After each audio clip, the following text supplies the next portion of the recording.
Well, good morning, friends. We have Aaron May Lewis and Steve Yulberg at the same time doing the How live stream exciting! together. And I've been Aaron May. Thank you so much for being able to provide the live stream several times this summer, while other things have been calling my attention away. And I know that what you do, people are excited about. I'm excited about it, but I know that they are as well. So that's been very helpful. But these conversations that we have led to some things. Some people actually in the past, um, I did my Dulcimer Friendly Worship Volume 2, which is all about the evening prayer service. I did it all in DAA tuning because that's the tuning that I really love and found the most valuable to begin with.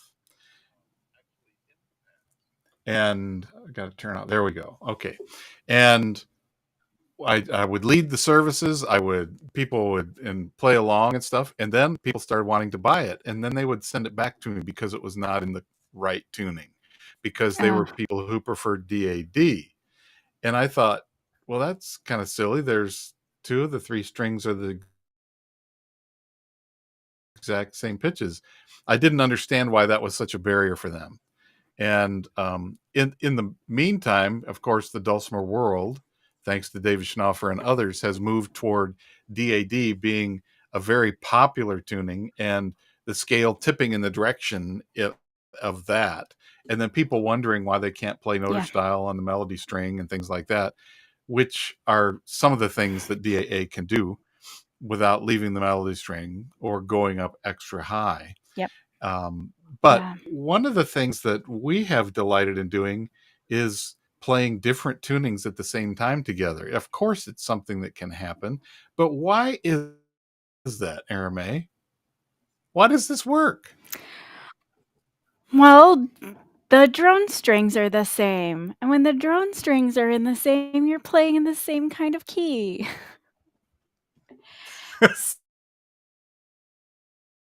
So it's not like a clarinet and a piano reading the music, right? That's So there is something different, right. but it's not like we're Yes. playing in two different keys. Yeah. Okay. Well, that's important to remember and to know.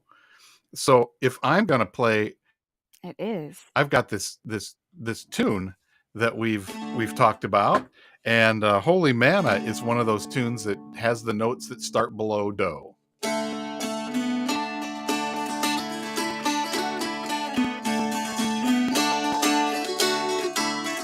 So I'm in DA tuning, and I have an A on the melody string, so my Do is now at 3 instead of 0, but that lets me get those strings below that.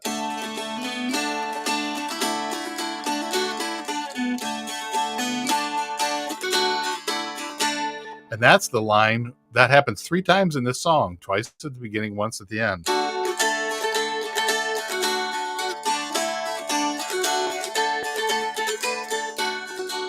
Here's the repeat of it.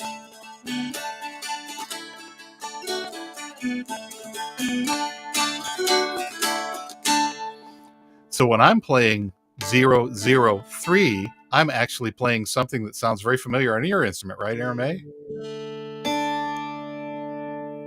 That's right. I am playing D. DAD. Yeah, and I'm playing DAD, but when my finger's down. So when I look at music that has numbers for DAA, I can very easily stay on the melody string, which is great for noter style playing.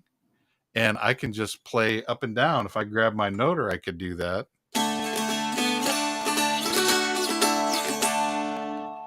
But you can play the same song. Also. Oh, go ahead. That your dulcimer doesn't have the 6.5 fret, and it's some people actually haven't even seen a dulcimer without the 6.5 fret. So, will you just kind of show what you have with your fret numbers? Okay, so this E is in the big first fret. So that's 0, 1, 2, 3, 4, 5, 6, 7. and that's the way the dulcimer was originally laid out, just like the white keys of a piano. So this is the equivalent if you're a piano player, going from G to G. So I get that flatted seventh there, and in order to get the major scale I'm looking for, I have to go from 3 to 10. So I have that D scale with the C sharp here, but right here it's a C natural, which is the Mixolydian scale. On your instrument, though, you have an extra fret that's stuck right in here, don't you? That's right. So So what does most of your the sound dulcimers you like? see now have these 3 little spaces in a row, and we've all learned 6, 6.5, and 7. So if I play all of my notes, I have 0, 1, 2, 3, 4, 5, 6, which is that one that makes us all go, huh? And then 6.5 and 7. And musically, DAD tuning became popular at the same time that the 6.5 fret was becoming more popular and more standard added to the instrument.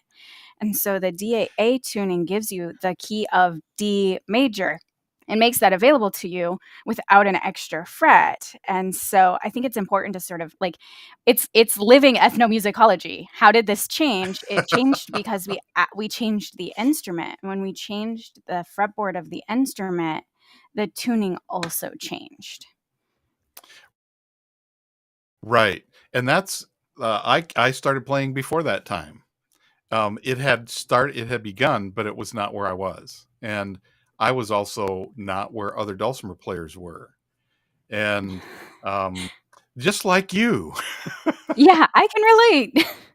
it turns out I was in the hotbed of dulcimerdom in Ohio. I had no idea when I lived there, but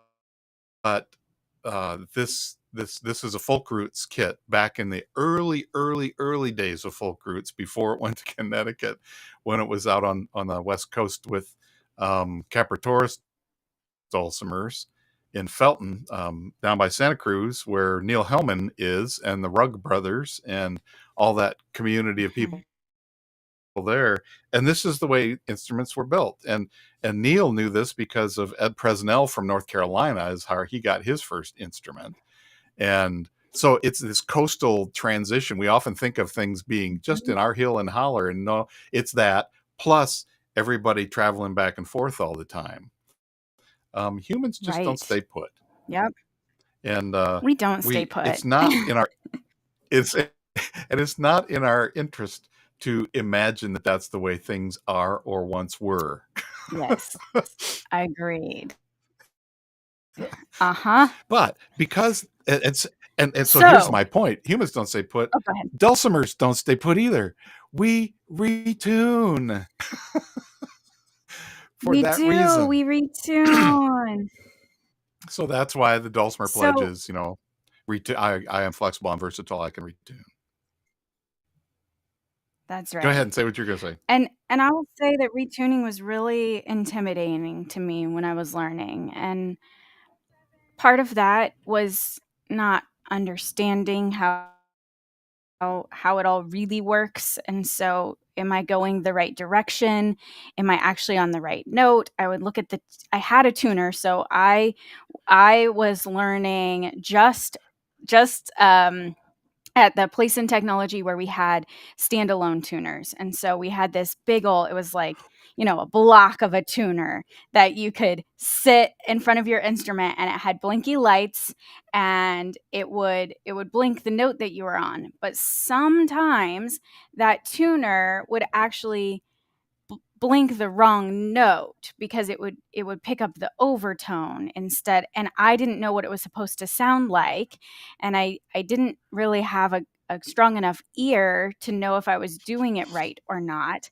And so it was all sort of like turning tuning pegs with a hope and a prayer that I was getting there. And so retuning was like really really scary and intimidating to me for a while. And so I was pretty stubbornly a DAD player, and I was pretty stubbornly a you can play anything in DAD. Like I can find a way to overcome whatever limitations this has without retuning. And so um, I sometimes talk about how getting the chromatic dulcimer, which eliminated the constraints of some notes are missing, was for me the peephole into retuning, because at that point I started to Oh, actually recognize how each tuning sounds different, and the sound you get out of the instrument changes when you tune it different ways. And that became a whole new thing to explore, because it wasn't centered around you have to retune in order to play this song. It was about retuning so the okay. instrument sounds different ways. And now I'm obsessed with retuning. Well, I remember, because this is the instrument I was playing when we met. And I don't know if this Joe was the one you had or not, because you talk about having more than one, but um, they weren't the same. And we played just fine, not knowing anything about any of this stuff. That's We true. figured it out. And then when you came back, I remember being, because I struggled for a long time because this was not like regular music, because I couldn't play the songs I knew. I could play the things in books, and I could play the numbers, Mm-hmm. which is the way my dad learned how to do it later. I mean, that worked for him. Mm-hmm. But excuse me, it was the day that all of a sudden it's like, oh, I can play songs I already know. And that's when I call it's like I could play the stuff, but I couldn't play music until I could play the things that were already in my head.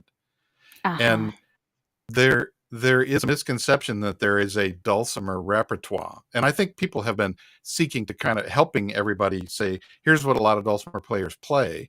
But the mistaken assumption is because that's what a lot of players do, that's what a lot of players should do. And that I the problem with that is we all play better the music we already know. It's in our heads. We have a mental map for it. We can tell if it's right or Mm-hmm. wrong. Like you're saying, I couldn't tune because I Mm-hmm. didn't know what it was supposed to sound like. Well, when you're playing a song, you know what it's supposed to sound like, and what you're doing doesn't sound like that, you're way ahead of the game because that didn't work. And Right. instead of I'm playing what it says, but it sure sounds strange, you know. Mm-hmm. But you inspired me when you came back, because we would always meet at Winfield. That was the time we would connect at the Walnut Valley Festival in Kansas. And I remember you coming back and saying, I'm playing for church and I'm not going to retune. I'm bound and determined not to retune. I'm going to play every song without retuning. And I thought, Yeah. dang girl, I that inspired me because I was always busy adapting and doing this to so I could retune, and I felt comfortable doing that. But it's like, there's something I'm really impressed by that commitment and the results. So Well, I think we all have our own little stubborn things. Like, this is our or comfort zones. This is what I'm comfortable with. And so within what I'm comfortable with, I will find a way to do what I'm looking for.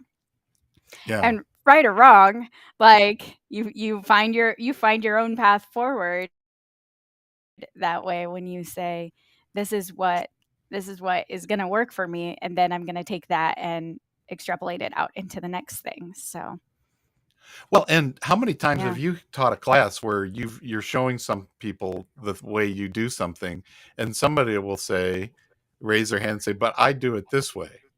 And it may be a way that you've tried before and you've dismissed it, or maybe a way that we never thought of. And Yeah. that's, I mean, the reality is, like you said, it's us and our instrument. We've got to figure out how our hands work and how this instrument works. And we come up with ways to do things. And sometimes it's harder than it needs to be. And sometimes it's the breakthrough because I've got this thing I'm used to. I'm never going to do it any other way. And all of a sudden somebody says, but I do it this way. And I'm going, wow, I never thought about doing it that way. Right. And and I love that it doesn't matter how long you've been playing, you can still be wowed. I love that because Mhm. there's always somebody who's got a way to do something that's different. Now, are you ready to play the tune in your DAD version? I am ready to play the tune. So my dulcimer I know is you've in been sitting there DAD. just chomping at the bit. We're talking about this. Well, I think this was a really worthwhile conversation, though, because a lot of times in my experience working with students, there's a bit of like, well, this is how you do it. And then you show it. And then the why underneath of it is not necessarily talked about that much. And it's a big surprise. It's like, oh, like there's a reason that this is what it is. There's a reason that this has happened. And I think that like history of DAD and DAA and why some clubs tend to play in DAA and some clubs tend to play in DAD, and there can be a little bit of sometimes pushback or resistance friction between DAD and DAA, and there is this like historic thing that happened with the instrument, and there are these different starting places that we have. And by knowing that, I think it can, it's like, how do you have empathy for each other? You got to know a little more about what's underneath. That's what I think. It can help. So, Steve played Holy Manna all on the melody string in DAA, starting at 0, which isn't going to be available to me on the dulcimer in DAD. Well, it will be available, but the drones won't line up. Right.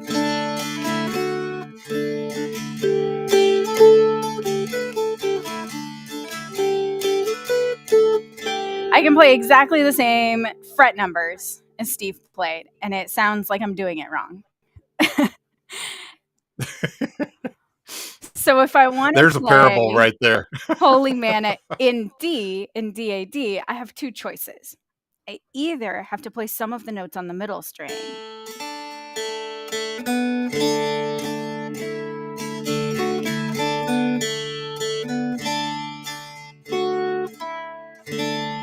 or I have to move it up an octave and start on the 4th fret.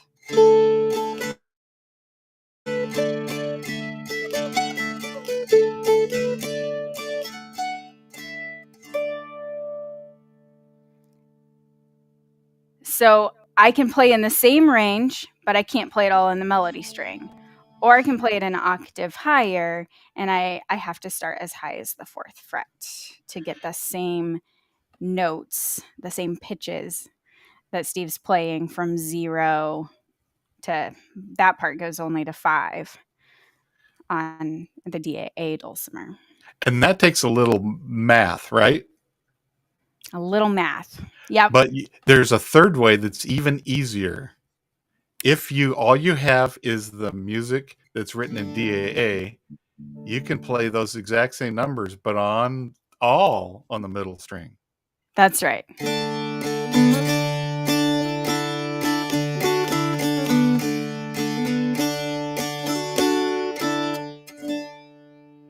And the sound that produces is more like bagpipes. Yeah. Where you You have have a a high low and a low drone. drone. Yes. And you get both of them. And so that it's kind of like the melody is being surrounded and supported by these high and low drones. And there's something cool about that, being lifted up. Yeah. Yeah. So Um, if all you have as a DAD player is DAA music, play it on the middle string. Yeah. Don't send the book back.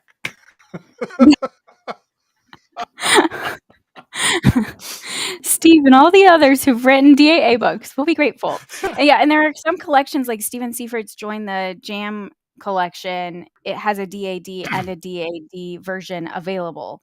So it's possible for you to get 2 copies of the same book that are also in the language that you prefer to speak. And that is like being in a band where the instruments are transposing and you all are playing the same song in the same key, but you can't play each other's music. The difference here is if you just know how your instrument works, you don't have to change anything. You can just go to a different string. But the math part isn't that hard, is it, Erin May? It's really not. It's I know how I do it, but how do you do it? Well, what's funny is that I have played in DAD, and I know how to do the math to translate DAD to DAA now, but I don't know the math off the top of my head to translate DAA to DAD. So for me, the math is subtract 3 if I want to go from DAD to DAA.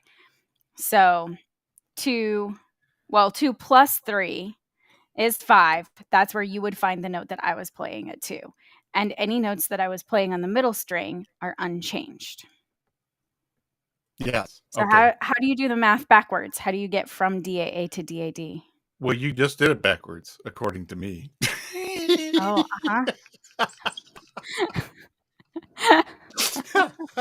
So what It's I would 3. 3 is the key. 3 is the key. I know that in transposing, all I do is add 7, right? So if I want to play everything up an octave, I just add 7 to whatever the numbers are. So that's the overall thing. I get up into what they call the expensive frets, and that's where you're saying I have to go. So I'm saying where is A, because this is DAA and that's where the note starts. If I'm in DAD, which I am on the bass string, it turns out 4 is the magic number because that's how I tune. Yeah. Do, re, mi, fa, sol. That's how I get these. This fret gives me this. So if I'm in a DAD instrument, it's going to be the same thing an octave higher. So for me, I'm thinking 4, and you're thinking -3. Yeah, so Jamie in the chat was naming that every time she retunes, it feels like the notes have all moved. And I can relate to that because they do. I mean, that is what happens, is the name of the note at this fret changes. And so another one of those like light bulb things for me was going to a singing school that was all in shape note, because it started to make my brain think about music in terms of intervals and Yes. spaces instead of thinking about it in terms of note names. So I was trained as a pianist first with sort of a classical background, and so the name of the note is the thing you're looking for, right? So you learn to name the note on the staff, and you learn to name the note on the piano keyboard, and that dot on the page forever and always then has a meaning, which is that note. Yes. And this is different.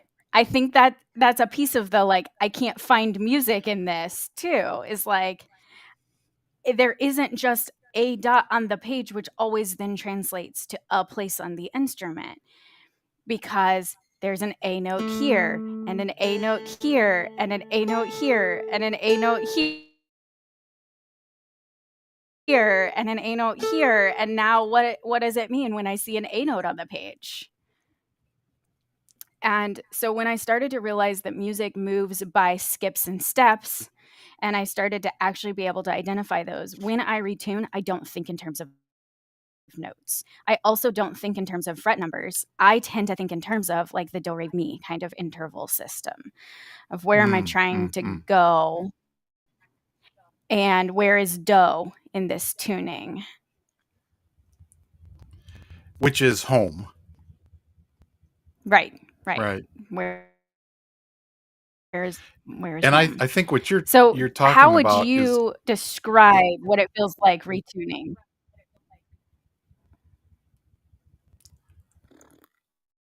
what does it feel? Oh, good question. What does it feel like talked over each other. retuning? But I love that question. Have I listened? Have I paid attention? I know that there's tension. There's always tension in the process of retuning. And I like getting it tuned because the tension is resolved. So right now,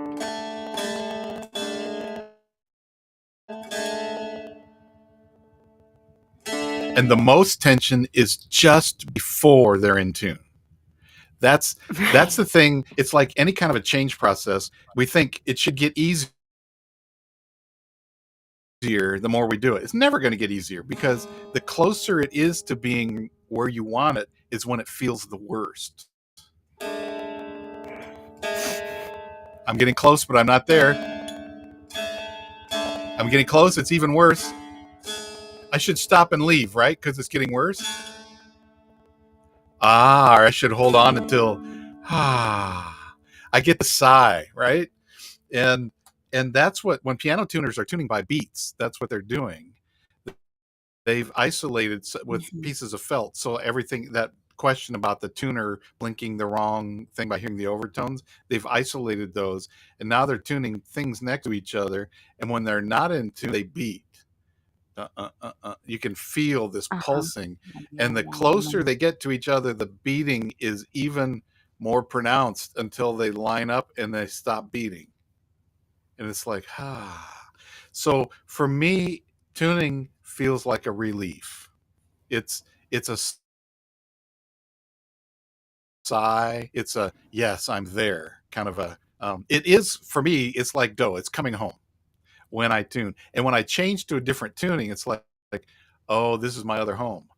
I can't afford to have a lot of houses all over the world, but in music, I have a lot of homes. I have a minor Nice. mode home for Aeolian. I have a minor mode home for Dorian. And when I get there, it's like, oh yeah, yeah, yeah, this is it. Um, Yeah. so how does it feel to you to retune? I've never thought about that feeling side of things. Yeah. There's a part of me that would, like, describe it as an adventure, and now it feels like an adventure I'm looking forward to, but, sometimes you have adventures that you don't look forward to, and that's how it felt at first when I was learning to Okay. do it. It was just like, "Ugh, I have to go on this adventure. I have to turn these knobs," and there's the sort of, like, the list of what ifs, like, "What if I break a string? What if I get it almost in tune and then I can never figure out how to get it back? Like, what if I get stuck and stranded and then my dulcimer just sounds terrible for the rest of my life because I can't ever figure out how to find any home again? Like, what if it Yeah. gets stuck in that out of tune place? Um, what if I turn the knobs the wrong way and it goes cattywampus? Like, what happens and so all of those kind of things were the anxieties about retuning, which now are relieved because I've been on this camping trip. I've been on this adventure. Like, I do know what happens. I do know what the resolution from that tension feels like. But that tension place is uncomfortable enough that it can feel like it's not worth it to start that adventure for fear that I won't be able to get out of it. Yeah. And then my dulcimer just sounds bad. And I know what it's like after my string bites me. Yes. I And don't I've wish for that. survived. And I don't like it when it Me happens, but I'm not mad at my dulcimer, and I'm not mad at the string. And I understand why people get tired and they sometimes get grumpy, because strings get tired and grumpy. And it's time to Uh-huh. give them a break and put somebody new in the slot, because and then it takes them a while to get used to it. You were saying that this morning before we started. Oh, I restrung and these aren't quite, they're not settled in yet. Yeah. That's Yeah. that's that thing. There was something that Doug said in the chat that I think is important to mention. He says he has a heck of a time retuning a piece to my own voice after I've heard it in a specific key. And I think we often hear that as a deficiency, but it is actually a piece of musical development. We as beings, as and because of my work with children and preschoolers, this is what is observable and measurable and repeatable. That is, we all learn songs in a key specific way first. So at a particular point in musical development, children will learn Twinkle Twinkle Little Star, but if you do it in a different key, they may not recognize it. The intervals are the same, but because the pitches are different, they learn it pitch specifically. And Interesting. so that's why with music together, for example, because there is a reinforcement CD that the family can use, or it's in MP3s and apps and things, but people are encouraged to play this music at home all the time. And we don't tell them this, but the teachers all know you don't sing this song in a different key because you're reinforcing the learning of the music in this particular place. And the moment you can hear a child start to sing the same song in a new place, you can see they've advanced in their musical development because they've been able to move it out of a particular. And it may be that they learned it in one that doesn't fit their voice, and their voice is over here, and they put it where their voice can sing more easily. It's like, look at you, you're growing up. You've made this leap and understand how the interval works in a different key. And I just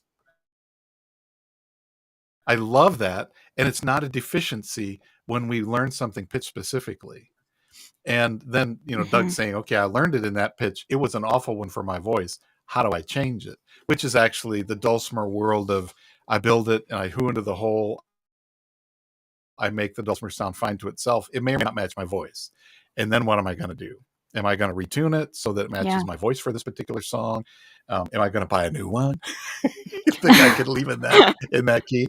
And that's Right. that's an option. We have that. So our Lori time has asked already run if you away. find when you I know. Lori asked if when you tune from DAD to DAA after playing in one for a while and then you switch to the other one, does everything sound wrong for a little while after you've made that retuning? And I will say for For you, go me ahead and you that answer. just Yeah. different songs fall out of my instrument in different tunings. And so some songs I have to work really hard to find them in a tuning, and other songs are just there when I go to that tuning. So I tend to play different songs when I'm in different tunings versus playing the same songs in both places. But what's it feel like for you? Well, for me, because I communicate in my second language of DAD. When I go to DAA, it's like, oh, I get to speak my mother tongue. And one of the things that does is I get this noodling position.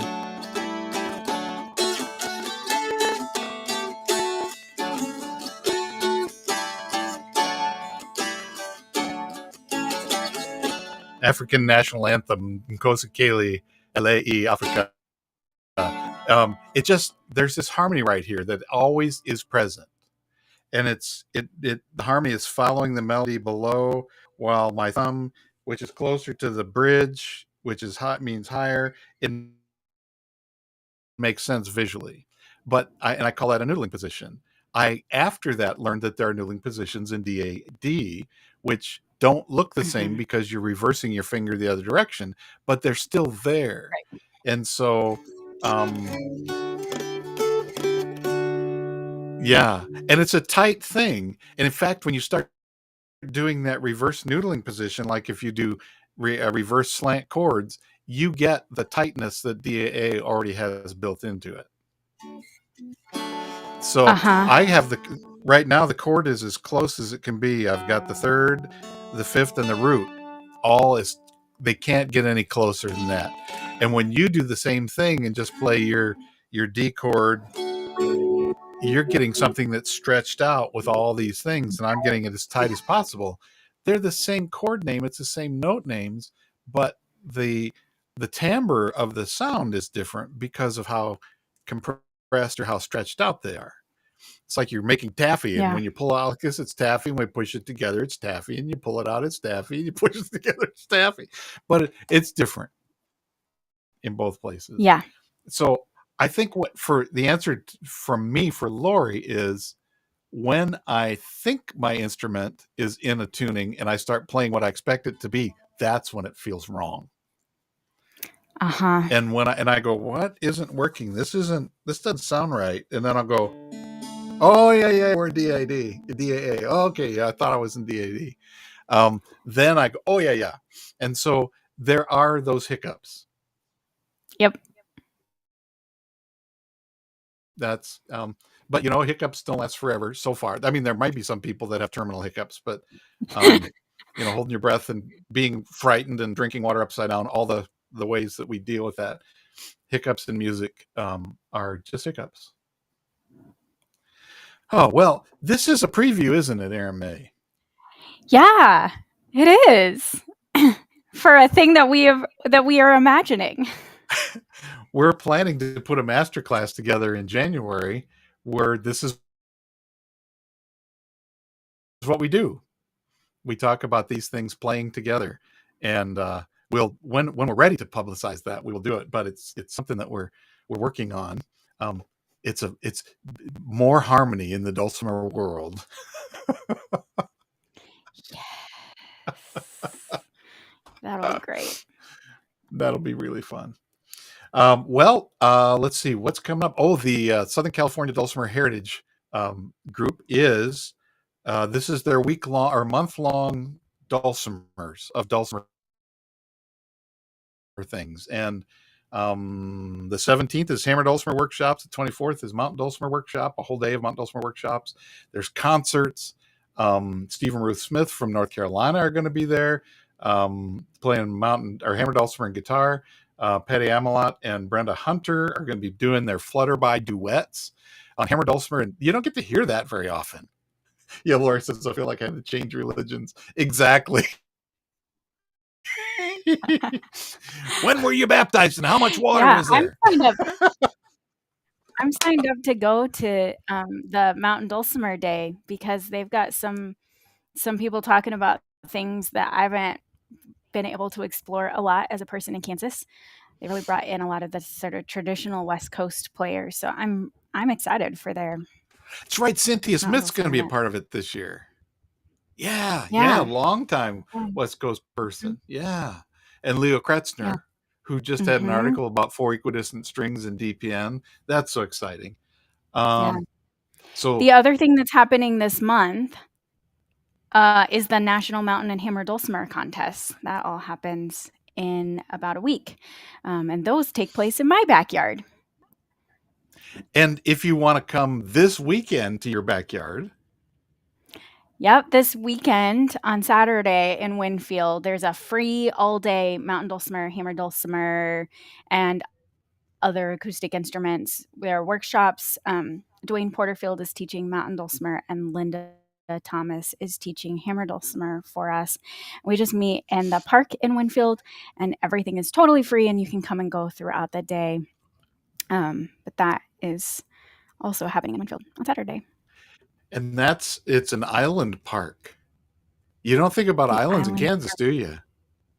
The island park where Karen Mueller is also is in the park. She has a statue playing auto harp at the entry to the park, so that's cool. And because she grew up in Winfield, she's a Winfield hometown girl. Yep. So so that's coming up. The contests are actually next week, Friday and Saturday, and if you want to compete, there's probably still a couple of slots open. I would imagine so. I think the Mountain Dulcimer and Hammer Dulcimer contests rarely fill. And here's the thing you can do. If you compete, you're automatic. This is a national championship. You're automatically in the top however many numbers people signed up. So there were several years I didn't win a prize, but I could say I was in the top 13. And then I'd come home and I wouldn't win a prize, and my wife said, "So how'd it go?" I said, "Well, I slipped in the standings. I'm in the top 17 now." Because there were 3 more people signed up. So that's coming up. Let's see what else is happening in the dulcimer world. The next Dulcimer Crossing live workshop is on Thursday, September 22nd with Pam Bowman, and she's going to be showing everyone Red Wing, and I think probably talking about a lot of variations for Red Wing. And she's a really wonderful Michigan player and very active in the Michigan scene at the Midland Festival and in Everett and she, if you've seen her in quarantine festivals, they have a big Michigan clock on the mantle behind, and she's a fun player, a great person, a Yeah. fun player. Yeah. And Doug is saying competitions scare me. Yeah, well, did they scare you, RMA? They didn't scare me because I started when I was really young, and I was just like, this looks like a place to meet other dulcimer players. That's never been available to me. Let's do it. So it was very fun for me, just because it was part of the community building piece. And the answer is yes, they scare me too. But what scares me more is not getting connected. So I balance my fears. Mm-hmm. And as Jonathan Dowell just shared a picture of when he won a prize in the contest, he said it was for Dennis Moran, who's been one of the hosts for years. Had said, "Enter the contest. I promise that I'll help you practice." It will. And that is so true. That theme from last week about how to focus, sometimes having that date on the calendar where a thing is happening, that can really hone your focus. Yep. Yep. Well, speaking of focus, we need to let these people go. That's true. We could talk and talk clearly. And but thank you for we'll do it again joining us another time. Yes, thank you for joining us, everybody. We'll be back with another live stream next week. There are some things in the editing bay. There's going to be some new lessons at Dulcimer Crossing that are going to be released pretty soon. So all kinds of excitement there. As always, you can write to us and ask questions or give your witness, your amen or your oh no, and we welcome your correspondence. Thanks, Sarah May, for doing this. Yeah, thank you.